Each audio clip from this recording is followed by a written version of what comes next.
Hey everyone, welcome back to CryptoCache. Thanks again so much for joining me here. I hope you're having a great day. Let's take a look here at Bitcoin, see what's going on. We're going to talk a little bit about this rising wedge and the potential for further downside. We'll go ahead and extend this out a little bit further because again, the charts always change and adjust over time. And it does look like we are seeing this break down, so to speak here. Again, it's not going to drop to the floor, but again, also important to recognize that we have tremendous potential for the price to pull back a little bit further. We do have a recent point of control here at about 54.7, 54.8, rough estimate 55,000. So that's going to be the initial bottom we may see at first, but keep in mind there's a lot of little factors here too. We can also see pretty obvious this type of pattern that we're seeing form here. Okay, so again, a lot of different reasons as to why we're more likely to see the price pull back and likely to hit our ABC pattern, right? So once more, different scenarios here. These are all hypothetical for the moment. We got to wait, obviously, for confirmation before we take any significant trades. But we did take a trade yesterday with confirmation. It was actually quite nice. Bitcoin short from 56.9 down to 55.750. So we secured a good 20% on that trade. That's kind of my sweet spot. I like to do like a 10x leverage trade and search for some nice little 2% plays on Bitcoin, or I do a 5x leverage trade on altcoins and generally search for a 4% play. Okay, so again, different scenarios, different trading styles, but everyone's a little different there. But those are just things that work really well for me and have been working very well over the course of the last handful of years since I've been in crypto. Traditional markets too, this just obviously the scale is a little different too. So let's go ahead and take a quick look here at the liquidation levels and kind of see where we're at. So when we look at the lower levels, we talked about this previously, there's a good chunk of change down there at about 49, maybe just say round number 50,000, just below that most recent low. So obviously we know that liquidation level there exists. We can also see a tremendous amount of liquidation above the price. We can kind of omit anything over 60,000 for the moment, just because 60K is going to be that strong resistance level for us. While it's not a guarantee, and we saw that 60K didn't even hold at all on the way down, that was more of a fundamental catalyst. Okay, so generally speaking, we've seen 60,000 hold in both directions, very significant in most cases holding that line. It in fact did hold for a little while over the weekend before Sunday sell-off, but needless to say, what I'm getting at here is there's a lot of liquidation still at 58,000, upwards of 59. What that implies for us isn't necessarily that the price is going to go in that direction, right? While it's still a probability, and there's a lot of reasons why it could, we also got to recognize that liquidation events occur at key level resistances, okay? And that 57 to 58K range is somewhat a resistance range for us for now. My speculation has always been that 57 to 60K, that range, that lower range, that previous CME gap, there's a lot of support there, or in this case, resistance, holding the price action down. Okay. And you also got to recognize too, we haven't broken above our descending trend yet. So if anybody's screaming that we're bullish and we're back on track, I think that's a little foolhardy and a little premature. Again, just speculation at this point here from some guy online that has been trading for over 20 years. So let's take a look here at the last daily time frame here and just kind of recognize a few key factors. Still under all moving averages, this descending trend line holding below that. There's no reason to get super excited. I do personally feel that 59.5 to 62.5, this CME gap here that's on the charts, I do think that's a distinct probability of hitting that eventually.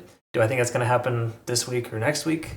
I think it's hard pressed. We're going to need to see a lot more volume coming into this daily candles, which is not really all that present just yet, to be able to push through that resistance. So just know we got a lot of resistance above us, and that's generally the case when you fall so hard, you cannot expect something to get right back up again. I know I've given a lot of terrible analogies in the past, but generally speaking, Bitcoin fell down a flight of stairs and it's hurting right now. It cannot get right back up and just, start skipping steps. Okay, it's just not the case.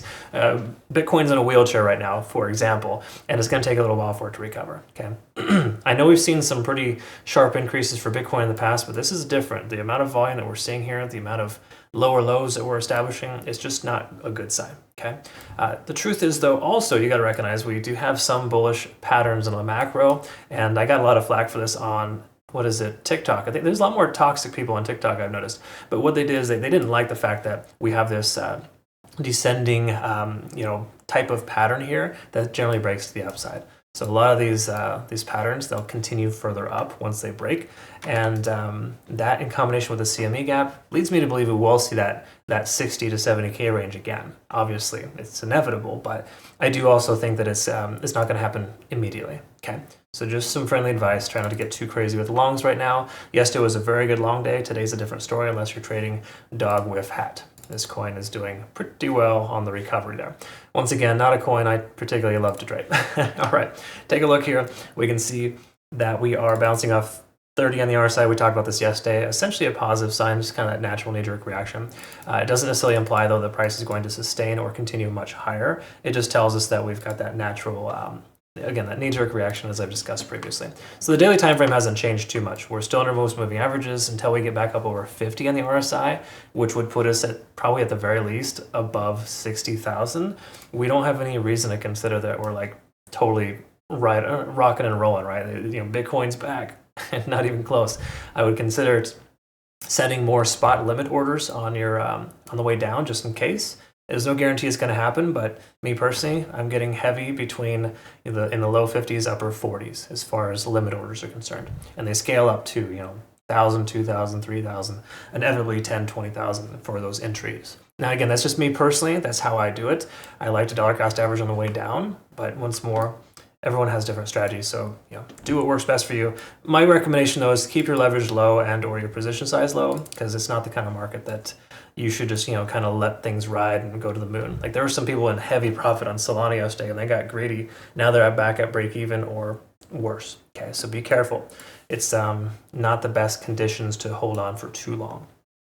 Having said that, 4-hour time frame, what do we look at? Well, stochastics topped out, but it looks like it wants to pull back. It is starting to pull back, which is good. That's natural. That's exactly what we're looking for. When we do take a look at TD sequential here, we're at a 9 plus 2. So we're in a situation right now where the price action is more likely to continue lower. We can also see money flow index is very high. This is a good sign generally, but on the same accord, it's not great with RSI being under 50 and the price pulling back. Okay, so I perceive that as kind of a negative sign, honestly. Again, increased volume sounds like a good thing, but it's increased volume to the downside, which does tell us that sellers are potentially losing their selling prowess. They don't have much Bitcoin left to sell. But on the same accord, we're also diverging here. We've kind of topped out. We've broken free from our rising wedge pattern. A lot of reasons why we should continue a little bit lower. We take a look at the hourly. We're under 50 on the RSI there, which isn't super substantial, but it is important to note. We're also near the bottom of our moving averages here.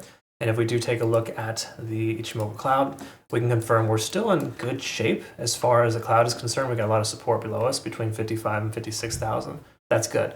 But the time frame here that we're looking at, the lagging span has intersected with the price action. So if you are in a profitable long position, consider securing profits. That's basically what that's telling us.